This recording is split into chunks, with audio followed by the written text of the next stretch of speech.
எடப்பாடியார் தான். வாக்களிப்பீர் இரட்டை இலைக்கே. இனிமே கண்ணை மூடிட்டு கடலை எண்ணெய் வாங்கலாம். ஏன்னா மந்த்ரா கடலை எண்ணெய் இதயத்தின் தயாரிப்பு. வறுக்க பொரிக்க ஏன் எல்லா சமையலுக்கும் மந்த்ரா தான். மந்த்ரா கடலை எண்ணெய், அபார ருசி, ஆரோக்கியமான உடல் நலம். 2024 லோக்சபா தேர்தலில் விருதுநகர் தொகுதியில் அதிமுக கூட்டணியில் இணைந்து தேமுதிக போட்டியிட்டது. வேட்பாளராக விஜயகாந்தின் மூத்த மகன் விஜய பிரபாகர் களமிறங்கினார். விஜயகாந்தின் பூர்வீக கிராமம் குலதெய்வம் கோயில் விருதுநகர் தொகுதியில் உள்ளது.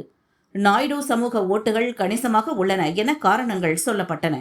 காங்கிரஸ் வேட்பாளராக மாணிக்கம் தாக்கூர் போட்டியிட்டார். 4379 ஓட்டுகள் வித்தியாசத்தில் மாணிக்கம் தாக்கூர் வெற்றி பெற்றார். தேர்தல் முடிவை எதிர்த்து விஜய பிரபாகர் ஹைகோர்ட்டில் வழக்கு தொடர்ந்துள்ளார்.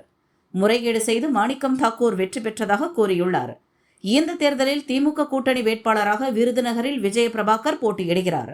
அவருக்கு ஆதரவாக பிரச்சாரம் செய்வதில் மாணிக்கம் தாக்கூர் உள்ளிட்டோருக்கு நெருடல் ஏற்பட்டுள்ளது. 5 ஆண்டுகளாக திட்டி தீர்த்த தேமுதிகவுக்கு ஆதரவாக பிரச்சாரம் செய்வதை எதிர்க்கட்சியினர் கிண்டல் செய்து வருகின்றனர். கிண்டலை சமாளிக்க புதிய பிரச்சாரத்தை மாணிக்கம் தாக்கூர் கையில் எடுத்துள்ளார். விஜயகாந்தின் தந்தை அழகர்சாமி காங்கிரஸ் கட்சியை சேர்ந்தவர். அந்த பெரியவருக்காக விஜய பிரபாகருக்கு பிரச்சாரம் செய்கிறோம் என மாணிக்கம் தாக்கூர் கூறி வருகிறார். மேலும் காங்கிரஸ் கட்சிக்கு அழகர்சாமி செய்த பணிகள் குறித்தும் அவர் அள்ளிவிட துவங்கியுள்ளார். அதை பார்த்து தேமுதிகவினரே வாயடைத்து நிற்கின்றனர்.